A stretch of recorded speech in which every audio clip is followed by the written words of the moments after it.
নমস্কাৰ। আজি বহুদিনৰ মূৰত আকৌ এটা মিনি ব্লগ। এয়া আকৌ ২৭ তাৰিখৰ কথা। ২৭ তাৰিখ ৭ মাহ ২০২৪ দিনটোতে আমাৰ বৰদেউতাই আমাৰ মাজৰ পৰা চিৰবিদায় লৈছিল।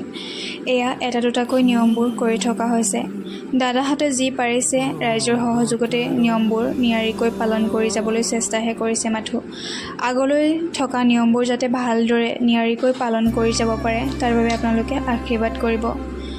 যিখন ঘৰত বৰদেউতাৰ অবিহনে এটা কামো সম্পূৰ্ণ হোৱা নাছিল, আজি বৰদেউতাৰ অবিহনে সকলোবোৰ কাম কৰিব লগা হৈছে। বহুত বেছি মিছ কৰা হৈছে বৰদেউতাক। তেওঁ য'তেই আছে শান্তিত থাকক, কুশলে থাকক। ঘৰখনত য'ত যি নিয়ম আছে সকলোখিনি কৰা হৈছে একমাত্ৰ বৰদেউতাৰ আত্মাৰ সদ্গতিৰ অৰ্থে। তেওঁ যাতে স্বৰ্গগামী হওক, স্বৰ্গত স্থান পাওক। এয়া মোৰ আপা, বৰমা, মা, বৰ্তা, দাদা, বৌ সকলোখিনি